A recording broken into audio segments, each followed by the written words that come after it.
Greetings, YouTubians, and welcome back to Wayne Sharp World, where today I have another very exciting knife review for you guys. But before I jump into the review, I want to share with you guys a very cool, very different project going on over at Caviso, and they need your help to build a new version of this knife right here. This is the Laconico Keen. So many of you know it, so many of you love it.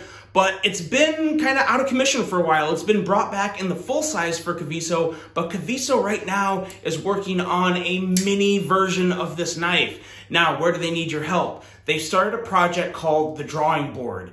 It is a place where you can go and vote for the handle materials, blade finish, blade material, numerous options to help them build this knife. And there's going to be multiple options. It's not just a one pick gets the nod. There's going to be multiple options, and they need your input. They need your opinion on what to go with to make not only the budget version of the minis, but the premium version of the minis. So I'm going to have that link below. Guys, do me and Caviso a huge favor. Click that link, hop on over there. It's completely free. You don't need to sign up. There's nothing. You just click the link, you go over and vote, and you're going to be surprised because there is some excellent options of this at very affordable prices. But it can't all be done until they get the opinion from the knife community. They want this knife to be not just great, they want it to be built by your opinion. So do me a favor, hop on down, click that link, go over there, cast your votes, and let Caviso know how you want the Laconico Mini Keen to be built. Thanks a lot. I appreciate you guys' time. And now let's hop over to the review table and take a look at this badass knife. Okay, time to review a knife. Now, I could not be happier to bring this knife to you guys because it's actually a new version of an older model, but this one, like I said in the thumbnail, it's been perfected. This knife has actually even made my Knife of the Year awards in the past because I love the previous version so much. And this one, in my opinion, is very different. And what we have here is the Kivas Bladeworks variant PE3. Yes, this is the third version of an already great knife from the very first variant that made my Knife of the Year list. This one here has evolved into what I think is the perfect version of this knife, largely because of this right here. But before we get too deep into the review, before we do any size comparisons, let's take a look at some overall specs on this variant PE3 right here. We have an overall length of 7 inches with the blade length coming in at 3 inches and a blade width at 987 thousandths. Blade thickness on this guy is 120 thousandths with a blade material of CPM 20CV. Definitely the most premium steel to ever hit one of these variants. And we have a blade style of a Warncliffe with, here we go, a hollow grind of pretty slicey, fantastic proportions. That's kind of hard to show you, but it's there, and it works pretty damn well. We have a handle length coming in at 4 inches and a handle thickness at 426 thousandths with a handle width right around 1.02 inches, right here, right there. And we have a handle material of titanium. This is bronze titanium, and then we also have there's going to be a regular version, which I believe is just your typical stonewashed or blasted titanium. We have a frame locking mechanism that I pointed out earlier. This is a game changer in my opinion, and a user of a right hand or left hand tip-up carry with another very special edition that we'll talk about here in just a second. Weight coming in at 3.2 ounces, designed by the one, the only Jacob Lundquist up there in old Minnesota. And a price coming in at $199 retail, but you can pre-order this guy for $178, which, in my opinion, $178, 1,000,000% good to go, especially for this one. I'm actually really glad I didn't because I came really close. Like I said, I had the original variant right here without the front flip or anything. This is the very first one to come out. I had this one, and I came real close to pulling the trigger on the PE2, which was a liner lock, but it had the front flipper. And as great as that was, I'm glad I didn't because this was an automatic 100%. I'm buying one of these because it's amazing. Now let's do some size comparisons here. I guess we can just throw the original variant down here on the table as well. But as you can see, nothing changed in the length or even really full-on aesthetics from the original variant PE to the variant PE3. The bigger difference is in the blade grind and the locking mechanism and the materials. But here's another budget knife to throw it up with. This is the CJRB Ruffian, which is another great Wharncliffe to come out this year. Right under that $50 mark, if I remember right. But as you can see, my camera perspective is a little low today, but I think that still gets the point across. Pretty close in terms of overall length. And let's pull a couple other knives out here on the table. Let's do this here. Let's do the Kaiser Original, which is another good one. Actually, let's just move them down a little lower. That helps. There we go. And then another premium QSP. This here is a QSP Penguin. You can find these guys at Caviso with titanium and S35 VN on them. I believe that's, yes, S35 VN. But as you can see, I guess if I would line the Penguin up on the right square, that would really help, wouldn't it? Wah, wah. Okay, there we go. But yeah, very close overall lineup with these two knives as well. So I think you guys have a good idea of just what we're working with in terms of overall size and length. And now let's get into this knife, because this is, like I said it before, I'm going to say it again, this is the perfect version of this knife in my opinion. I'm not necessarily talking colors and blade finishes, but just overall type of blade, materials in terms of titanium. The pocket clip is a big winner for me. But let's specify on this blade right now, and let's just get into what little details have changed that really elevate it above the previous variants. It's still going to be that really attractive Wharncliffe style blade shape in my opinion. I'm a really big fan of the way this blade looks. But it's made even better, and in my opinion, a lot better with this hollow grind. And I really want to be able to show you guys this, because QSP did a fantastic job with the hollow grind on this knife, and it's really hard to show that. It's probably the best view of it I'm going to be able to give you right there. It is a very nice, very thin, very high hollow grind.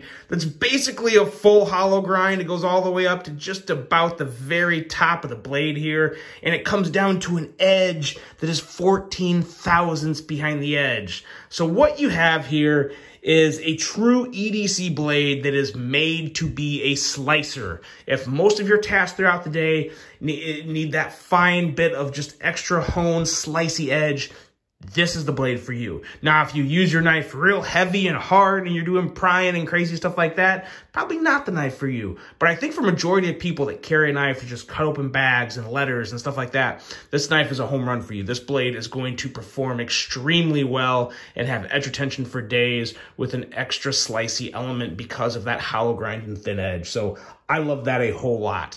The blade cutout on this guy is just as good as ever, and it's made even better with the front flipper that, in my opinion, is a lot more enjoyable now. The front flipper on the PE2 was good. I did handle that one, but it had a clip more like this. It had the deep carry clip, which didn't quite have, as you can see, just comparing the clips, it didn't have quite the grip that a milled flat clip does. And we'll talk more about that when we get to action. But this clip absolutely elevates this front flipper and makes it a lot more enjoyable in my opinion. Now let's get into this handle, and we already touched on the clip for the most part, but I also just like the way the clip looks. It's not too much, it's clean, it works with the design, in and out of the pocket well, tension's just right, and no hot spots, good to go there, and basically every aspect of the clip, huge winner there.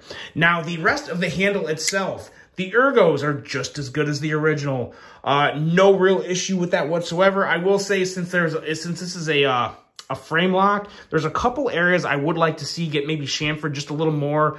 And this is a prototype, keep in mind, so they could still make these improvements. Right here and right here. It would be nice to see these maybe chamfered just a hair more. I wouldn't call them a hot spot, but I feel them more than I would like. So I'd like to see those two areas there touched up. And then right up here by the frame lock, this area right here, I would also like to see that get hit just a little more with some chamfering to get away that little bit of a kind of a point that I feel on there. It's not real bad, but I would like to see that area improved as well with just a little chamfering. But the actual lockup on the frame lock to the blade is fantastic, and I really like what they did here with the lock bar insert, because the same part of the lock bar insert that engages with the bottom of the blade also acts as the over travel stop, which I think is pretty crafty. I don't think I've ever seen that before. And, you know, it's not does it matter? Does it make a difference one way or the other? I guess it doesn't. I've just never seen it, and I don't think it looks bad, and I just thought it was interesting, so I thought it was worth pointing out. But an interesting little change there in the engineering behind this knife. And the frame lock cutout, I like how that kind of just, it goes along with the cutout where probably your middle finger's gonna go. Just looks a little different, a little more out there, and I think that also works really well with the overall design of this knife, because this is one of the very few sway back designs that I really enjoy, that I could honestly see myself EDCing this all the time, because it is just a great length, great size, and because of this frame lock and the detent that you get with this frame lock is very, very, very nice. One thing that I really like about this is you don't have to worry about the lock bar pressure. Some knives, it can be a real pain in the ass. Other knives, it's no big deal at all. And right here, no issue. It's reach around approved all day. And regardless of how much pressure you're putting like on the actual lock bar itself, when you go to flip it, there's no issue. Now, the detent on this is a little softer, but I like that with this knife because it is a frame lock and because you don't really feel like you have to break it. You just get behind it and flick it out, and it's very, very smooth. It almost reminds me of a higher end front flipper. If you guys have ever handled something like a Gareth Bull Mura or anything on kind of like the super high end, there isn't much of a detent. There's very little detent to them there, and they're super, super smooth. Now, I'm not saying this is a Gareth Bull Mura. Don't get it twisted. But I like the fact that the detent is a little lighter on this, and I still enjoy it. It doesn't make a difference to me. That was really important to point out, because that can be a real problem to some people, especially someone like me who can be a little picky with detents. And I just don't have a problem with this one. You can still kick it out with good authority. You get a good thwack, a good tink with that titanium handle, and it's just very, very enjoyable. Every bit as enjoyable as my original variant PE, and reminded me just how much I really love the overall design and action of this knife. And again, with that pocket clip, that milled pocket clip, the action on this guy is just buttery, regardless of whether you're front flipping it or you're middle finger flicking it. It's good to go. And of course, the cherry on top, the reach around, it's really good to go in the action department. No issues with the action whatsoever. Yeah, it's good to go. Everything about this knife is good to go for me. With the exception of those little points I mentioned here, just down here by the relief area of the lock bar, as well as up here where the lock bar actually engages with the blade. I would like to see, not this part, but this part right there, the top part of the handle. I'd like to see that chamfered a little, as well as the relief area down here just chamfered a little more. But other than that, I have no issues with this. I didn't mention this when I was talking about the handle. I like this bronze finish on the handle, because just by holding it in your hand and getting just a little bit of oils or like sweat or any type of, I don't want to say liquid, but any type of residue on your hand that gets on the handle, it doesn't like permanently patina it, but it gives it kind of like almost an oil slick look, a very dim, light oil slick look. Really, really like that, and I like how it works with the black, so that's very nice as well.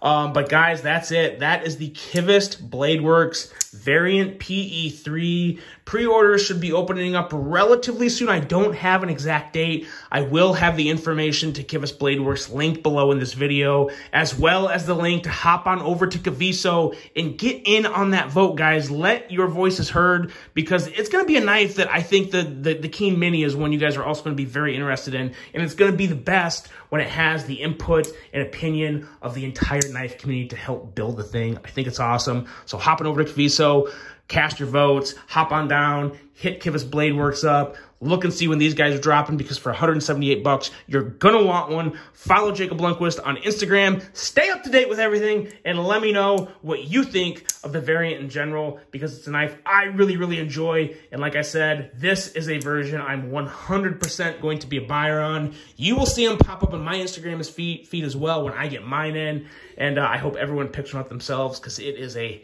heck of a deal at 178 bucks.